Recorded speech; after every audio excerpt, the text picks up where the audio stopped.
Boys and girls, many of the things that we need in today's world require batteries or require to be charged up for them to work. If you've got a mobile phone, you'll not have used it very long before you see the power starting to dip and maybe a warning coming up on the screen, low battery.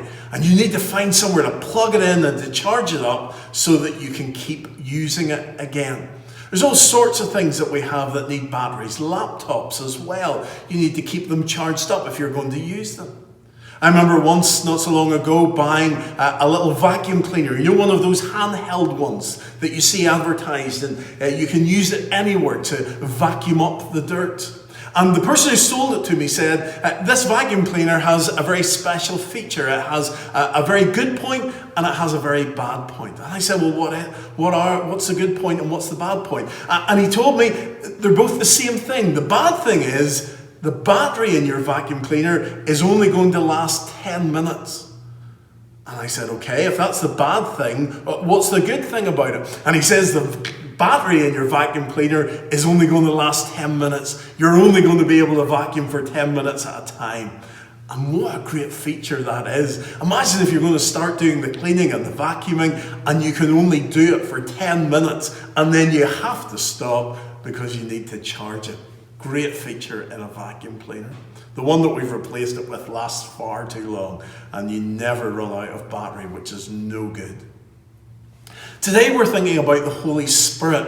And the Holy Spirit is the power that you and I need if we're going to follow Jesus and we're going to be disciples of Him. The Holy Spirit came upon the first disciples at Pentecost, and today is Pentecost Sunday and we're celebrating the birth of the church together. And these disciples were frightened, they were worried, they had watched Jesus as he'd been crucified. They had watched as the Jews had turned against Jesus and had killed him and tried to silence him. And now these disciples were worried that they were going to face the same opposition. But when the Holy Spirit came, they were filled with power, they were filled with courage, they were able to go out and to tell others about Jesus. Jesus had died, he had then risen from the dead at Easter. And then for 40 days he walked about, he met people, he told people and showed them that he was alive. Then he ascended into heaven, and for 10 days the disciples were waiting to see what would happen. And 10 days later, the Holy Spirit came. That was 50 days after Easter. And today, Pentecost Sunday, is 50 days after Easter Sunday as we celebrate together.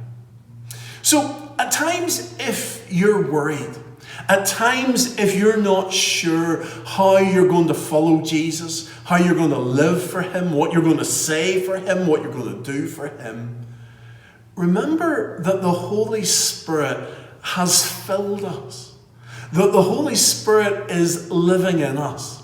And the Holy Spirit is the power that we need day by day to follow God, to serve God, to be his witnesses and to be his disciples.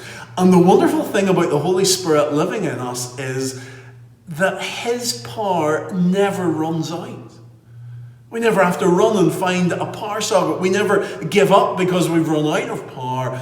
The Holy Spirit, he is with us every day, all day long in all that we do, and we can rely upon him. It's a wonderful gift having the Holy Spirit with us.